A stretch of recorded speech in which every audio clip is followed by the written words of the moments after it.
nurg'un namrat kishilarning orzu-armonlari bo'lgan, hatto fursatlar bo'lgan, harakatni qilgan, ammo oxirigacha davomlashtira olmagan.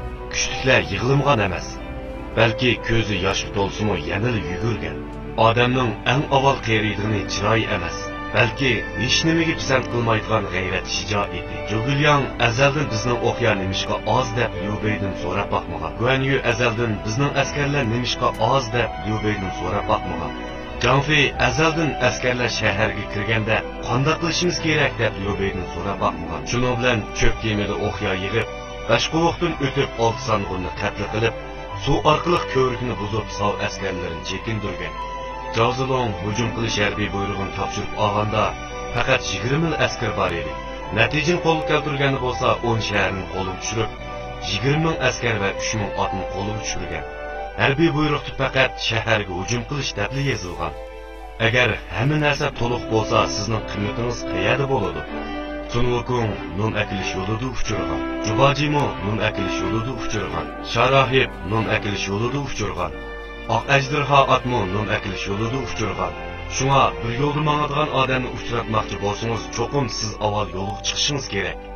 Safardashingiz bo'lgan yo'lga chiqmaysiz, yo'lda siz bo'lganlikdan safardashingiz bo'ladi. Afsus, nurg'un odam bu qoidani aksicha o'ylaydi.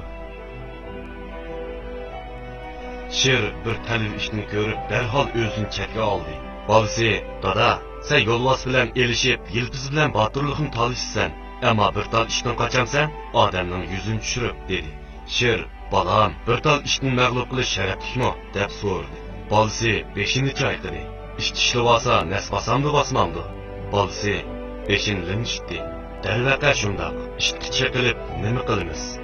Hech qanday odam sizning raqibingiz bo'lamaydi. Unda sapasiz odamlar bilan talishib o'ltirmang. Uningga yiroq tuturib kulimsirab qo'yib, o'zingizni tishlatkizmang. Buni cho'qim tushunish kerak. Chunki nurg'un odamlar ish bilan urushyapti. Pochta idorasi tirishimg'anlikdan tushunso'ng qutib qozondi. Bank tirishimg'anlikdan Alibaba chiqindani qutib qozondi. To'ngshun tirishimg'anlikdan Undidor qutib qozondi. So'd saray tirishimg'anlikdan Tavba qutib qozondi. Xotini tirishimg'anlikdan oshnisi qutib qozondi. Bugun agar siz yana norozi bo'lib tirishmasangiz, cho'qim boshqalar qutib qozonadi. Siz qilmasangiz boshqalar kelib qiladi. Ziyn bo'lmasdan xolang. Siz cho'ng bo'lmasangiz, hech kim sizni saqlab turmaydi. Siz tirishmasangiz, bir yildan keyin siz yanada asladikisiz. Faqat bir yosh qeriysiz. Agar utuq qozonsangiz, usurqingizning qoidasi bo'ladi. Agar mag'lub bo'lsangiz, qoidangiz bo'lsa-mu, usurq tang bo'ladi.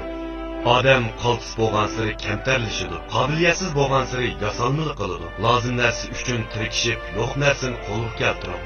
Esingizda bo'lsin, yig'lisingiz, o'kinsingiz bo'ladi. Ammo qaysar bo'lmasangiz bo'lmaydi. Cho'qim bak tirishishingiz kerak. Chunki kayningizga bir to'p kishilar masxarangizni ko'rish uchun kutib turadi. Yetib turib o'qisingizmi, qiyofatingiz chiroyli bo'lsin. Namrat bo'lsang, tilisanglar, hayotli bo'lsang, bosh ko'tarsan.